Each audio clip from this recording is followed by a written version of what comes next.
नमस्कार दोस्तों, मेरा नाम है धीरज और आप देख रहे हैं फिनबस। दोस्तों, आज रिलीज़ हुआ प्लेटफॉर्म फॉर ट्रांसपेरेंट टैक्सेशन, जिसके अंदर जो ऑनेस्ट टैक्स पेयर है उनको ऑनर्ड किया जाएगा। तो आइए जानते हैं इस वीडियो में कि उस ट्रांसपेरेंट टैक्सेशन के प्लेटफॉर्म में इन्होंने क्या किया है एक्चुअली। तो ये वीडियो अंत तक ज़रूर देखिए।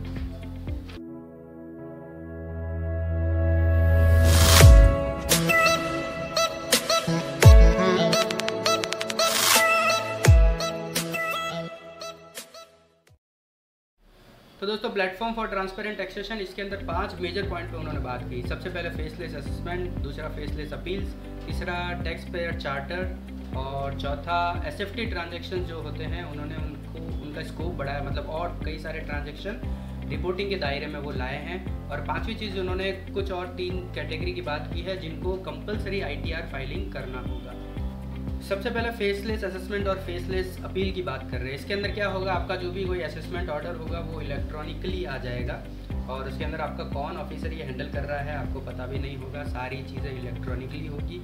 और दूसरा क्या होगा कि जैसे कैसे होगा कि असेसमेंट ऑर्डर जैसे पहले क्या होता था कि ऑर्डर आया, फिर आपको उस ऑर्डर के अगेंस्ट जो भी एक्शंस लेने होते थे तो आपका जो जुरिस्डिक्शनल ऑफिसर, मतलब आप जिस सिटी में रह रहे हैं उस सिटी का ही इनकम टैक्स डिपार्टमेंट, उसी में उसका ऑफिसर, मतलब आपके जो वार्ड वगैरह होते थे उसमें लिखा होता था रिटर्न में, तो उसी के पास आपको जाना होता था और वो सारा सेटलमेंट वगैरह जो भी कोई क्वेरीज वगैरह होती थी और जो भी सबमिशंस वगैरह होते थे तो उनके पास हो जाते थे। लेकिन अब क्या होगा कि जो भी असेसमेंट ऑर्डर आपके पास आएगा, पहली बात तो सिलेक्शन होगा, वो भी सिस्टम ड्रिवन होगा और आर्टिफिशियल इंटेलिजेंस ड्रिवन होगा। मतलब कोई भी ऑफिसर ये चाहेगा कि अगर अभी भी ऐसा नहीं होता, लेकिन अगर चाहेगा कि स्क्रूटनी या कोई ऑर्डर देना है या कुछ नोटिस निकालने हैं तो वो पूरा सिस्टम ड्रिवन होगा। मतलब सीधा सिस्टम ही सिलेक्ट करेगा कि भाई हाँ इन लोगों को नोटिस भेजना है और उन लोगों को नोटिस आ जाएगा। फिर असेसमेंट ऑर्डर ड्राफ्टिंग ऐसे किसी और सिटी में होगी, फिर उसका जो रिव्यू होगा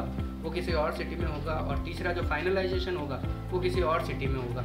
मतलब अभी वो जुरिस्डिक्शन वाली बातें गई। अभी सब आपके यहाँ पे जैसे अहमदाबाद में बैठा हुआ अगर कोई टैक्स पेयर है तो उसका असेसमेंट हो सकता है, कोई हैदराबाद में बैठा हुआ ऑफिसर देख रहा हो तो ये सारी चीज़ें होगी ऐसा। और अगर चाहे ऑफिसर को भी मिलना तो भी आप नहीं मिल सकते, क्योंकि उनकी जो आइडेंटिटी होगी वो डिस्क्लोज नहीं होगी उसके अंदर, वो खाली सारा सिस्टम पे ही होगा इलेक्ट्रॉनिकली। मतलब वो जो भी उनको क्वेरी होगी वो भेजेंगे, फिर आपको जो भी कोई सबमिशन करने हैं तो आपको वो करने हैं और वो सारी ऑनलाइन ही होगी। फिर जो भी असेसमेंट्स या फिर जो भी अपील्स है वो अगर कोई भी सारी फेसलेस होगी और विदाउट फेसलेस अगर कोई होगी तो वो सारी इनवैलिड होगी। लेकिन कुछ 6 केसेस है जिसके अंदर क्या होगा, फेसलेस असेसमेंट नहीं हो पाएगा। जैसे कि किसी कोई सीरियस फ्रॉड है, कोई बहुत बड़ा टैक्स इवेजन है, कोई सेंसिटिव या कोई सर्च के मैटर है, कोई इंटरनेशनल टैक्सेशन, बेनामी प्रॉपर्टी और या फिर कोई ब्लैक मनी वाला कोई काम है, तो इसके अंदर फेसलेस असेसमेंट होगी। बाकी लगभग सब केसेस में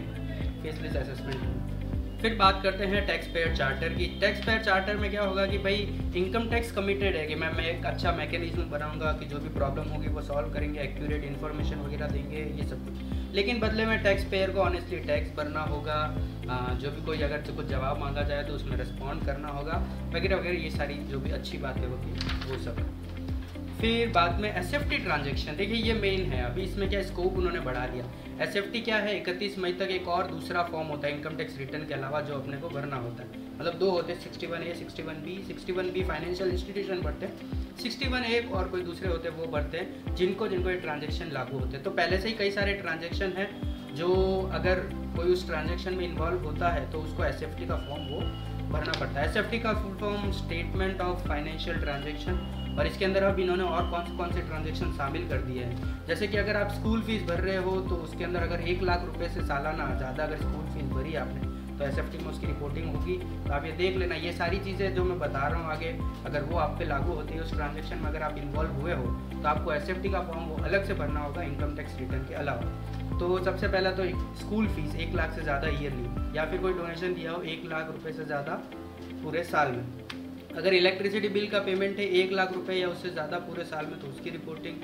अगर आपने बिजनेस क्लास में ट्रैवल करा है, मतलब पूरे साल में कहीं भी, चाहे इंटरनेशनली चाहे डोमेस्टिक कहीं पे भी, तो वो भी रिपोर्टिंग होगी। फिर अगर होटल्स का बिल आपने, मतलब होटल्स के स्टे किया उसके अंदर अगर आपने 20,000 या उससे ऊपर का ज़्यादा का पेमेंट किया है तो वो आपने प्रॉपर्टी टैक्स भरा है लगभग 20,000 से ज़्यादा पूरे साल का, तो वो रिपोर्टिंग होगी। उसके बाद में ज्वेलरी, पेंटिंग, मार्बल या ऐसा कुछ आप खरीदते हैं 1 लाख रुपए या उससे ज़्यादा का, तो आप करंट अकाउंट में 50 लाख रुपए से ज़्यादा कैश डिपॉजिट करते हैं तब, या फिर नॉन करंट अकाउंट है उसके अंदर अगर आप 25 लाख रुपए से ज़्यादा की कैश डिपॉजिट करते हैं तब, और अगर लाइफ इंश्योरेंस प्रीमियम पॉलिसी जो आप भरोगे 50,000 से ज़्यादा पूरे साल का, तब भी आपको रिपोर्टिंग करनी होगी। ये मेन हेल्थ इंश्योरेंस प्रीमियम अगर 20,000 से ऊपर की अगर आपकी मेडिक्लेम की पॉलिसी है तब भी आपको रिपोर्टिंग इसके अंदर आएगी। फिर अगर आपका कोई डीमैट अकाउंट है, बैंक का लॉकर है, कोई शेयर ट्रांजेक्शन है,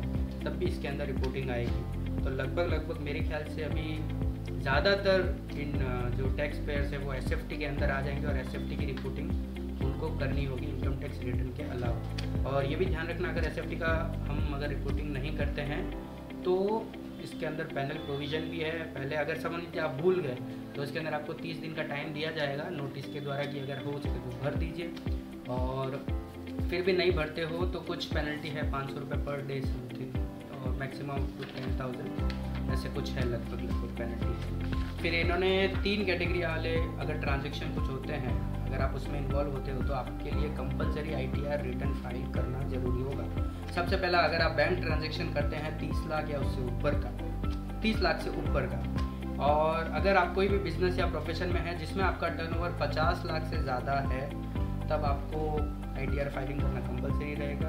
और अगर आप रेंट पेमेंट करते हो 40,000 से ज़्यादा रेंट का पेमेंट, तब आपको ITR फाइलिंग कंपलसरी करना होगा। तो ये कुछ मोटा मोटा था ट्रांसपेरेंट टैक्सेशन के बारे में जो आज लॉन्च किया है मोदी जी ने। तो काफ़ी चीज़ें होगी जो पहले हमें लागू नहीं होती थी, वो अब हमें लागू होगी। तो इन सब चीज़ों का हमें ध्यान रखना है। और भी अगर कोई क्वेरीज है तो आप कमेंट में लिख सकते हैं। अगर वीडियो अच्छी लगी हो तो लाइक कीजिए, सब्सक्राइब कीजिए चैनल को इसी तरह के अपडेट्स के लिए। और भी कोई अच्छी कोई बड़ी क्वेरी हो तो आप अपने CA से कंसल्ट कर सकते हैं। धन्यवाद।